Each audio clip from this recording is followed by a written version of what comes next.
I wanted to get your advice because like you have your head probably the most wrapped around like the NAR verbiage. Yeah, for And sure. like the one specific client I need to, or two clients I'm gonna need to update their contract. And I don't know if I probably need to preemptively like send them a video this week.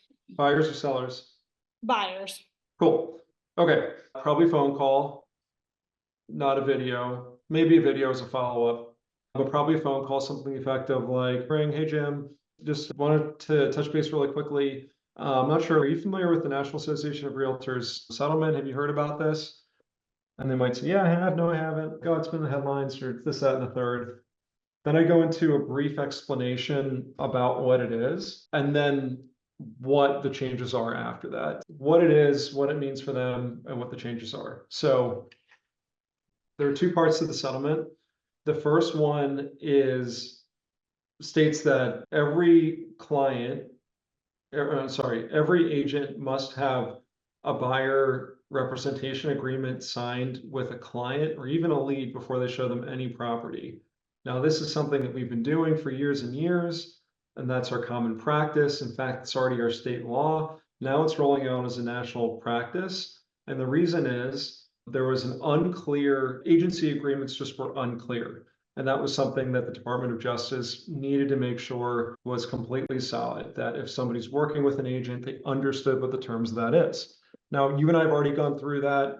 That was part of the buyer consultation, part of the docs that we already sent. So nothing changes in terms of the agency relationship. I'm still your fiduciary, and I still am out to represent your best interest and your best interest only. All of those duties to each other that we talked about, that's all the same. Nothing changes there. So that makes them like feel good that, okay, cool, like this is all business as usual. Then you say, the second part of the settlement involves the payment of commission, it's compensation. Have you seen anything about that? And they might say, no, yeah, I have, no, I haven't, whatever.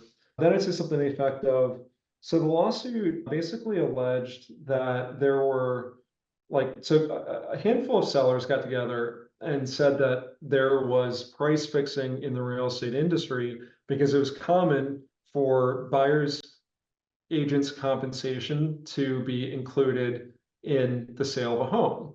So a rough standard is that 2.5% or so of the purchase price was as compensation to the buyer's agent at closing. So what's really interesting is this is the same as like most goods and services that you buy. If you go to a car dealership and you buy a car off the lot, somewhere, somehow, that salesperson's commission is already rolled into the purchase of that car. So we had the same practice. And actually, if you go back 40 years, there used to be no buyer representation at all. It was the Wild West, and people were getting taken advantage of because we had a listing agent who was out to sell their client's home for the most amount of money.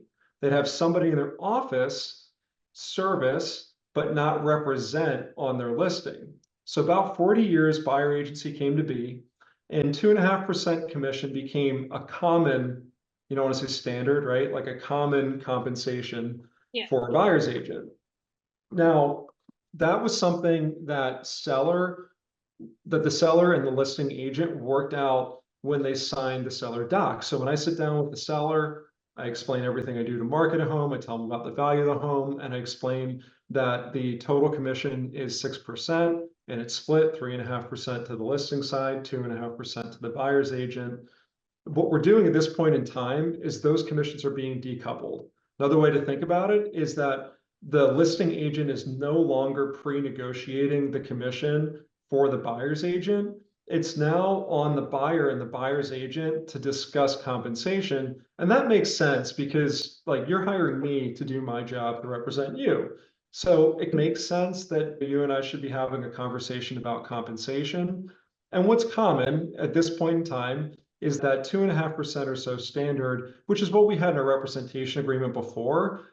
That's more or less looking what's sticking as the standard for most agency relationships. And then, so that 2.5% makes up my compensation, payment to the brokerage, and payment to the team, to all the professionals involved in facilitating the purchase of your home. Now, the way that different brokerages are handling it different ways. But in general, what's most common is that most sellers, it looks like, are still planning to contribute towards a buyer agent's compensation, but it's going to be on a listing by listing basis. So some people may choose to pay the entire 2.5%, some may pay 1%, some may pay 0. Honestly, we have already had that situation. But a seller has the right to sell a home on their own without an agent as a for sale by owner and not offer to compensate a buyer's agent. And what we found in those cases is those homes typically don't get a lot of activity and a lot of offers because at the end of the day, paying a buyer's agent is a marketing cost. So if you're not baking that money into the sale of your home, you're probably getting less activity and selling at a lower price. So most listing agents are going to give the guidance to their sellers that is still the best practice. And if that's the case, that means that they'll be compensating me or contributing towards my compensation.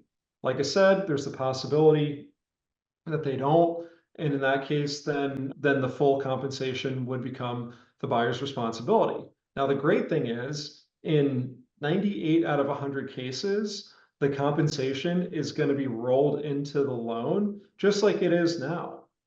So say you buy a $500,000 home and 2.5% of that sale price is paid by the seller to the buyer's agent at closing.